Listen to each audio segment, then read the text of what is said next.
अभी रउआ सोचतनी कि हेलीकॉप्टर कइसे उड़ गइल। तो हेलीकॉप्टर उड़ी काहे कि चुनाव बा न, और चुनाव में बहुत बड़ा बड़ा आदमी आवेला तो अपन अपन जलवा सब कोई देखइबे करी। तो बता देतनी कि ए हेलीकॉप्टरवा में जौन बैठे वाला आदमी बा वो बिहार के जानी मानी हस्ती बा। अब बता देतनी कि ओकर नाम बा पवन सिंह, जौन की भलुनी धाम में आलोक सिंह के प्रचार में आइल रहन। और उनकरे देखेला इ एतना पब्लिक के भीड़ भड़ाका लागल बा।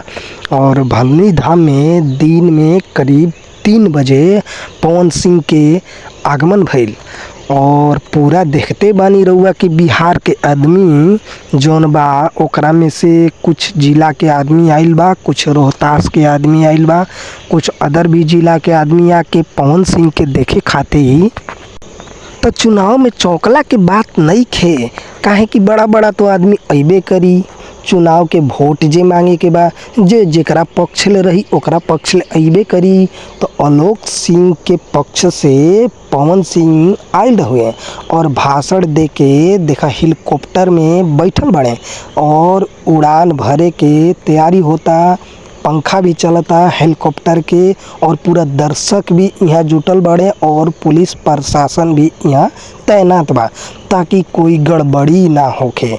तो भाई दिनारा के रोहतास जिला भलुनी धाम में पवन सिंह के आगमन भइल बा और बढ़िया से भाषण दे भी चुकले और अपना स्थान पे प्रस्थान भी करी हैं।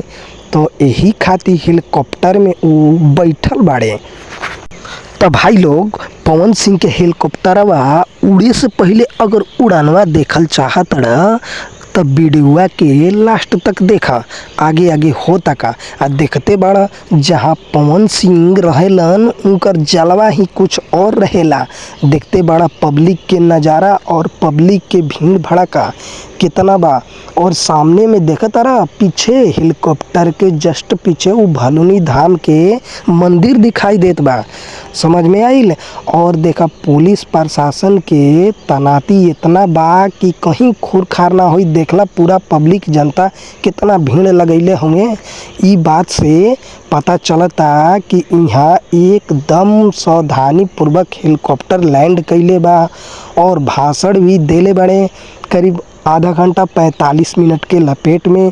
फिर ओकरे बाद में भाषण दे के वो अपना हेलीकॉप्टर पे बैठल बड़े और हेलीकॉप्टर के डैना चलता। कुछ ही देर में उड़ान भरियो लेलस। देखा देखा देखा उड़ान हेलीकॉप्टर भर लेलस और ई अपना जगह पे जाए खातिर तैयार हो गइल। देखा आसमान में हेलीकॉप्टर उड़े लागल और पब्लिक भी हाथ हिलावत रहे पवन सिंह के बाय बाय बोलत रहे पवन सिंह भी, लेकिन अंदर से दिखाई नहीं के दे। देखा हेलीकॉप्टर अब जा रहल बा अपना जगह पर जहाँ जाए के है वहाँ जाए के बा।